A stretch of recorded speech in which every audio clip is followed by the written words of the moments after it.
Good morning India. This is Ajay, you watching market magic Mantra. Guys, एक बहुत breaking news आ चुकी है natural gas पे एक्सपायरी से रिलेटेड, जो मुझे लगता है कि एक्सपायरी में पूरा गेम पलट के रख देगी। और जो थंबनेल में लिखा है गाइस कि हो सकता है कि ये जो एक्सपायरी है सबकी लुटिया डुबो दे।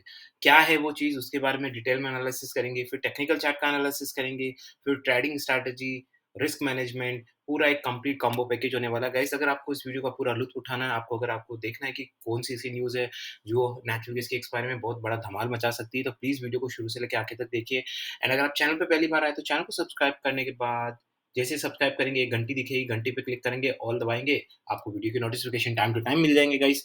ये है मार्केट मैजिक मंत्रा, जो पहले अजय ब्लॉग लवर के नाम से जाना जाता है, so don't get confused guys, okay? चलिए दोस्तों, वीडियो स्टार्ट कर लेते हैं। तो सबसे पहले तो गाइस, नेचुरल गैस में जो एक न्यूज़ आई है, पहले मैं उस पे फ़ोकस कर लेता हूँ, जो नाइजीरियन ऑयल की है। देखिए, मैं इस न्यूज़ को पढ़ने के पहले आपको एक चीज़ बताता हूँ। कि आपने सुना होगा कि अफ्रीका में इंडिया इन्वेस्ट कर रहा है, अफ्रीका में चाइना इन्वेस्ट कर रहा है। क्यों कर रहे हैं ये लोग अफ्रीका में इन्वेस्ट, राइट? क्यों कर रहे हैं अफ्रीका में? ठीक है ना? तो अफ्रीका के मैं सबसे पहले प्रोस एंड कॉन्स बताता हूँ, जल्दी बताऊँगा गाइस। वीडियो ध्यान से सुनिए दोस्तों, ये नॉलेज है, आपको नॉलेज मिलेगा। हर बार ऐसा नहीं है कि सिर्फ़ आप किसी का वीडियो सिर्फ़ लेवल देखने के लिए देखें गाइस, ठीक है ना? If you want to be independent, अगर आपको खुद को अपना एनालिसिस करना है, you have to give yourself to time, right? तो देखिए, नाइजीरिया एक अफ्रीकन कंट्रीज़, ओके? अफ्रीका की एक कंट्रीज़ है नाइजीरिया, वहाँ पे ऑयल एंड गैस के बड़े भंडार तो नहीं बोलूँगा, छोटे-मोटे भंडार है। तो अब ये लोग क्या करती हैं, बड़ी कंट्रीज़ लेके इंडिया हो गई, चाइना हो गई, क्योंकि देखो चाइना अगर वहाँ पे कुछ रेल इंफ्रास्ट्रक्चर बनाती है, तो बदले में उनको क्या मिलता है? अफ्रीका के पास पैसा तो है नहीं, उधार ही लेते हैं वो लोग, ठीक है ना? फिर भी चाइना उधार दे देता है, इंडिया उधार दे देता है, क्योंकि उनको पता है, सब कंट्रीज़ यही करती है, गरीब कंट्रीज़ में क्या करती है, वहाँ पे उनको उधार पे सब कुछ देती है, फिर धीरे-धीरे उसी उधार के नाम इन लाइन ऑफ क्रेडिट वो वहाँ के जो नेचुरल संपदाएँ हैं, मिनरल्स हैं, जैसे ये क्रूड ऑयल हो गया, नेचुरल गैस हो गया, इनका शोषण करते हैं। ये इसका शोषण करके वहाँ पे अपना अधिकार जमाते हैं और ये लूटते हैं एक तरीके से, राइट? तो यही लिखा हुआ है कि इन्होंने जो जो अभी किया था, जो 20 बिलियन का जो इन्होंने किया था, उससे कहीं बड़ा यहाँ पे हो सकता है। लेकिन यही है ना, घूसखोरी अंदर से, वो मतलब सारे ब्लैकमेल, ये करना, शोषण, तो वही एक न्यूज़ है बेसिकली। तो इस न्यूज़ से मतलब क्या निकल रहा है? इस न्यूज़ से मतलब ये निकल रहा है कि भई नाइजीरिया प्रोडक्शन तो कर रहा है, ठीक है ना? नाइजीरिया प्रोडक्शन तो कर रहा है, बट उतना प्रोडक्शन हो नहीं पा रहा है, क्योंकि कुछ रीज़न्स हैं। अब रीज़न्स इन्होंने दे रखे हैं कि इन्वेस्टमेंट नहीं आ रहा है, कोई कंपनी इन्वेस्ट नहीं कर रही है, बट रियल रीज़न ये भी है कि सब लोग, जो बड़ी-बड़ी कंपनीज़, अमेरिका भी देख रही है, ये नाइजीरिया, वेनेजुएला की तरह कैसे इनकी जो प्राकृतिक संपदा है उसको लूटा जाए। इधर चीन भी देख रहा है कैसे उनको लूटा जाए, तो ये वाली सारी चीज़ें हैं। तो कुल मिला के यहाँ पे कहने का मतलब ये है कि मूविंग फ्यूचर, गाइस, नाइजीरिया का फ्यूचर अच्छा है, ठीक है ना? डेफ़िनिटली इनको लूटा जाएगा, अफ्रीका को तो लूटा ही जाएगा, क्योंकि अभी उनके पास पैसा नहीं है।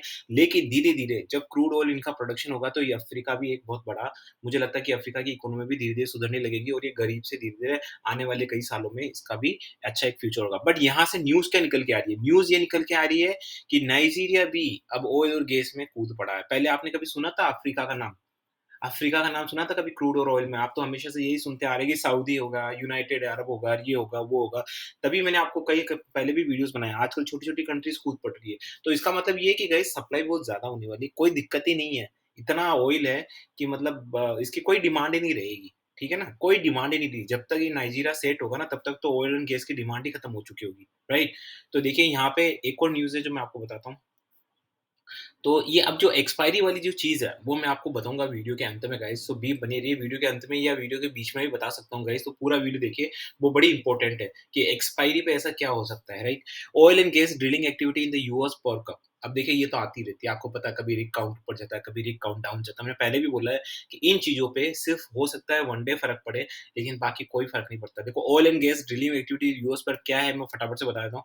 The total number of total active drilling in the United rose by, मतलब रिग काउंट बढ़ गया है। रिग काउंट क्या होता है? बेसिकली खुदाई। मैं अगर आपको देशी भाषा में बोलूँ, तो जो माइनिंग है, जो खुदाई है ना, वो बढ़ गई है 5 काउंट से। उनका एक मेज़रमेंट होता है 5। जैसे हम एनर्जी को किलो कैलोरीज़ में काउंट करते हैं, राइट? 5 calories, right? अगर उसको 15 कैलोरीज़ कर देते, तो आपको पता चला कि हम ज़्यादा खा रहे हैं, राइट?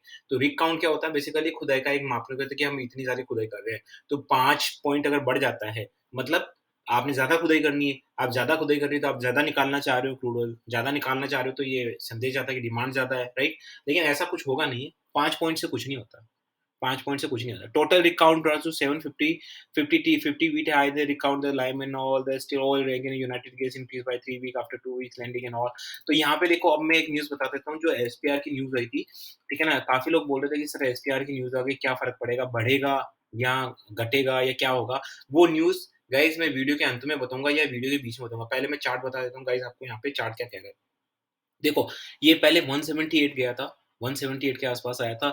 मैंने एक अपने ग्रुप में एक आपको मैसेज भी किया था। हमारा एक ग्रुप है जो मेरे चैनल की मार्केटिंग करते हैं, उन लोगों का एक ग्रुप है, तो मैंने ग्रुप में मैसेज भी किया था कि जब तक ये 178 ब्रीच नहीं करता, तब तक ये डाउनसाइड के लिए नहीं जाएगा। तो बार-बार ये 178 पे जाके रुक जाता है, फिर 182 पे आता है, तो that will be a golden opportunity यार। हमको पता है कि ये ऊपर नहीं जाने वाला। देखो क्रूड ऑयल पे मैंने ऐसा बोला था कि क्रूड ऑयल 85 टच नहीं करने वाला उस एक्सपायरी में, और नहीं हुआ, राइट? तो यहाँ पे इस एक्सपायरी में डेफिनिटली ये ऊपर नहीं जाने वाला। मैक्स टू मैक्स है ना इसका 185, उससे ऊपर बिल्कुल नहीं जाने वाला है। 185 भी ज़्यादा बोल रहा हूँ। आप देखेंगे ना ये मंडे को फिर से ये मंडे को नीचे आ जाएगा, राइट? लेकिन अगर मंडे को 178 ब्रीच कर गया ना, तो आपको 170 आने के चांसेस भी बहुत ज़्यादा बन जाएँगे। उसी एक्सपायरी में बहुत, बहुत, बहुत ज़्यादा बन जाए अगर 178 ब्रीच करता है। लेकिन अब एक्सपायरी में वो कौन-सी न्यूज़ है, पहले मैं इंटरनेशनल मार्केट का बता देता हूँ, फिर मैं आपको एक्सपायरी में गेम बताऊँगा कि एक्सपायरी में गेम कैसा खेला जा रहा है। देखो एनजीए 2.20 है, यहाँ पे फिर वही है, अगर यहाँ पे देखो 2.17 ब्रीच कर जाता है, ठीक है ना? हालाँकि 2.20 पे एक हर्डल है, लेकिन अगर 2.17 ब्रीच कर जाता है, तो आपको मुझे लगता है यहाँ पे 2.05 और 2.10 तो बड़ा आसानी से दिखाई देता है इसी एक्सपायरी में गाइस, ओके? मैं इसका चार्ट बता देता हूँ आपको। ये देखो पहले 1 वीक का चार्ट बता देते, ठीक कंसोलिडेशन लग रहा होगा, 1 मंथ का चार्ट दिखा लेते, कंसोलिडेशन दिख रहा होगा, 6 मंथ का चार्ट दिखाते थे। तो अब इस पे मैंने एक स्ट्रैटेजी बनाई है गाइस, ठीक है ना? कि ये भई एक्सपायरी है, ठीक है ना? तो कैसे क्या स्ट्रैटेजी बना सकते हैं, जो मैं आपको यहाँ पे बताने वाला हूँ। मैं चला जाता हूँ इंडियन मार्केट पे। अब आप ध्यान से सुनिएगा दोस्तों, ये जो स्ट्रैटेजी है मैंने अपने मेंटरशिप ट्रेनिंग प्रोग्राम में बताई है, ठीक है ना? और मैं अपने ग्रुप में भी पोस्ट करता रहता हूँ, तो मैं आपको यहाँ बता देता हूँ क्या होती है। देखो, कई बार आपने देखा होगा कि 185 तक गया है और 178 वापस आया है, ठीक है ना? तो काफ़ी लोग ये सोचते हैं कि यार 182 से कब 170 आएगा ना। अरे 170 आएगा तब तो आप एक बार ही कर पाएँगे। मैं सबसे पहले यहाँ पे जैसे मैंने ये कमाई की बात की है, मैं यहाँ पे डिस्क्लेमर दे देता हूँ। This channel is only for educational purpose, यहाँ पे किसी भी तरह की बाय सेल की रिकमेंडेशन नहीं दी जाती है। I am not certified SEBI adviser, I am not certified any kind of financial adviser. अगर आपको ट्रेड करना है तो सर्टिफाइड फाइनेंशियल एडवाइज़र कंसल्ट करें, आगे आपके प्रॉफिट लॉस के लिए आपकी ज़िम्मेदारी। मैं सिर्फ यहाँ पे पेपर ट्रेडिंग कर रहा हूँ, जिसका मतलब होता है सिर्फ observation. No no trading, no live trading, no market trading, only observation on market, okay guys? तो यहाँ पे देखिए मैंने एक स्ट्रैटेजी बनाई थी कि भाई अगर बार-बार अगर रेंज बाउंड होता है, जैसे 185 एक लेवल है, उससे ऊपर नहीं जाएगा, राइट? यहाँ पे देखो 186.50, देखो ये वोलेटिलिटी है, मैं आपको बताता हूँ। वोलेटिलिटी चेक वाला मैंने वीडियोज़ बनाया था, वो वीडियोज़ इतना फ़ायदेमंद है, लेकिन कहते हैं ना कि आपके पास अपॉर्च्युनिटी होती है, उसको यूटिलाइज़ कैसे करना है, it's depend on you, and this is what classify कि one person can be successful and other person will not be successful, right? तो आपको जो ज्ञान दिया जाता है, ट्रांसमिट किया जाता है, वो रिसीवर एंड पे डिपेंड करता है कि जो उसको सुनने वाला है, उसको किस तरीके से यूटिलाइज़ करता है, उस पे डिपेंड। नहीं तो हमको देना तो ज्ञान सबको एक ही है। मैं ऑडिटोरियम में खड़ा पड़ा हूँ, ठीक है ना? मैं मोटिवेशनल स्पीकर हूँ, 1 करोड़ लोगों को मैं एक ही ज्ञान दे रहा हूँ, लेकिन फिर भी आपको लगता है ना वो 1 करोड़ लोग जिनको मैं सेम ज्ञान दे रहा हूँ, सभी लोग थोड़ी सक्सेसफुल हो जाएँगे। फिर भी उसमें से 1 करोड़ लोग में से आपने देखा होगा कि सिर्फ़ 1000 लोग ही सक्सेसफुल होते हैं। ऐसा क्यों? जबकि मैंने चीज़ तो सबको एक जैसी बताई सबको, 1 करोड़ लोगों को। तो it is always depend on the receiver and, जो उसको लेता है ना, उसके ऊपर डिपेंड करता है कि वो उस इन्फॉर्मेशन को कैसे यूटिलाइज़ करता है। So it is on your you know mental health कि आप उसको किस तरीके से लेते हैं और किस तरीके से यूटिलाइज़ करते हैं। So understand these things, okay? Knowledge आपको हर जगह मिलेगा, उसको यूटिलाइज़ कैसे करना है, इट्स अप टू यू। जो वोलेटिलिटी चेक वाला है ना वीडियोज़, वो इतना इम्पोर्टेंट है, मैंने बताया है, लेकिन उसमें मेहनत लगती है और लोग मेहनत से कतराते हैं। मैंने हमेशा देखा है जो भी लोग मार्केट में आते हैं ना, वो मेहनत से कतराते हैं। उनको मेहनत नहीं करनी होती, उनको क्या करना होता है, सीधा-सीधा हलवा खाना होता है, राइट? और जब सीधा-सीधा हलवा खाना होता है ना, तो फिर दुकान पे लात भी लगती है, तो ये वाली चीज़ है, राइट? इसलिए ध्यान से करिए दोस्तों, वोलेटिलिटी चेक वाला मैंने मेंटरशिप ट्रेनिंग प्रोग्राम वीडियो बनाया है। अब यहाँ पे वोलेटिलिटी चेक हमने किया है। पिछले अगर आप 1 वीक का वोलेटिलिटी चेक देखेंगे ना, तो मैं 1 वीक का वोलेटिलिटी चेक बताता हूँ आपको क्या है। बड़ी मतलब मज़ेदार स्ट्रैटेजी डिटेल में मैंने मेंटरशिप ट्रेनिंग प्रोग्राम में बताई है गाइस, ओके? मैं बता देता हूँ आपको यहाँ पे। तो 182.70 है यहाँ पे, राइट? ठीक है ना? तो हमने क्या किया, 1 वीक का वोलेटिलिटी चेक निकाला, अगर आप भी निकालेंगे, तो आपको पता चलेगा। सबसे पहले तो आपको क्या करना है, एक रेंज बनानी है कि भई ये 178 से आपकी रेंज है 185 तक, राइट? ये वाली रेंज है ना? अब इस रेंज में ठीक है ना? ये आपके सपोर्ट है, 185 तो रेजिस्टेंस है और 178 सपोर्ट है। अब इनके बीच में जो रेंज बाउंड हो रहा है, उसमें आपकी जो वोलेटिलिटी चेक डेली बेसिस की दिख रही है, वो दिख रही है मेरे को plus minus third 3%। Understand this, plus minus 3%, right? और ऑन टॉप ऑफ दैट मैंने एक वोलेटिलिटी अलग से निकाली है कि कभी-कभार क्या होता है, आपने देखा होगा, आपके जो सपोर्ट रेजिस्टेंस है टूट जाते हैं। ध्यान से सुनिएगा दोस्तों, सपोर्ट रेजिस्टेंस टूट जाते हैं, लेकिन फिर से वहाँ से रिवर्स हो जाता है। आप समझ रहे हैं? जैसे अगर आपने 185 का रेजिस्टेंस बनाया, अभी जैसे आप देख रहे हैं 186.5 ब्रीच हो गया, तो वो तो टूट गया था, लेकिन उसके बाद फिर से रिवर्स हो गया, 178 आ गया, राइट? तो ये वाला जो है ना, इसका वोलेटिलिटी चेक भी करना ज़रूरी है कि जो सपोर्ट और रेजिस्टेंस को जो ब्रीच करते हैं ना ये पंटर लोग, तो उसमें क्या वोलेटिलिटी चेक रहता है। तो वो मैंने डिसाइड किया 1.15%। ध्यान से सुनिएगा दोस्तों, 1.15% on a weekly basis, right? तो एक वोलेटिलिटी चेक हो गया, तो यहाँ पे जब 186.50 गया था ना, इसकी जगह अगर 187 चला जाता ना, तो फिर मैं थोड़ा चिंतित हो जाता, राइट? लेकिन नहीं गया, तो तब तक यहाँ तक तो हम फिर डाउन साइड के लिए बना रहे थे, ये हमारे लिए अपॉर्च्युनिटी थी। अब ये जब आप समझ जाते हो ना वोलेटिलिटी चेक, तब 178 से 185 के बीच में ये 4 बार घूमा है। आप सोचो 4 बार घूमने पे अगर आपने वोलेटिलिटी चेक वाला वीडियो देखा है, तो 4 बार ही आप कमाएँगे, 4 बारी। अब मुझे बताइए 178 से 186 बार 4 बार गया, 185 गया, 185 से वापस 178, फिर 178 से, इसमें जो आपने कमाया वो ज़्यादा अच्छा है या जो आप जिसके लिए वेट कर रहे हो कि 178 की बजाय 170 आएगा, उसमें तो एक बार ही मिलेगा ना। सो गाइस ये सोचने पे डिपेंड करता है कि आप किस तरीके से सोचते हैं, किस तरीके से करते हैं, ये उस पे बहुत ज़्यादा डिपेंड करता है, राइट? तो ये स्ट्रैटेजी हमने बहुत डिटेल में बताई मेंटरशिप ट्रेनिंग, बहुत डिटेल में बताई कि कैसे क्या मेथड होते हैं वो।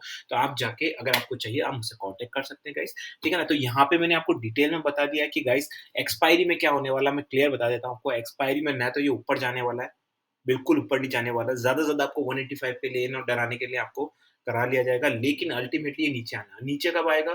182 से तो नीचे आना ही आना था क्या? 179 तो आना-आना है। लेकिन ये है कि 178 टूटेगा नहीं टूटेगा। अगर 178 मंडे को टूट जाता है, तो गाइस मैं कह रहा हूँ 170, 170 on the expiry, the same day. और जिस दिन एक्सपायरी आएगी ना, उस दिन गाइस चांसेस यही है कि बहुत ज़्यादा डाउन जाएगा।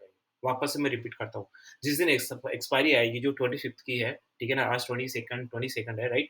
23, 24, 25, मतलब 1 दिन अब शायद 1 दिन 2 दिन बचे हमारे एटलीस्ट, राइट? तो 2 दिन में मुझे लगता है ये 178, अगर 178 रीच करता है, तो 170 के लेवल्स आपको यहाँ पे आते हुए दिखेंगे। तो ये है एक्सपायरी का पूरा खेल गाइस। एंड जल्द ही मैं एक्सपायरी पे एक स्ट्रैटेजी ला रहा हूँ कि काफ़ी लोगों को ये समझ नहीं आता कि एक्सपायरी के टाइम क्या होगा? क्योंकि एक्सपायरी के टाइम बड़ा स्पाइक होता है और काफ़ी लोग को समझ नहीं आता कि हम अपना ऑब्जर्वेशन कैसे करें। तो उनके लिए मैं एक स्ट्रैटेजी ला रहा हूँ, जो हम मेंटरशिप ट्रेनिंग प्रोग्राम में एड ऑन करेंगे। मैं काफ़ी शायद मुझे लगता है 3 महीने हो गए उस स्ट्रैटेजी पे काम करते हुए। तो वो स्ट्रैटेजी मैं अभी ट्रायल एंड टेस्टेड है, राइट?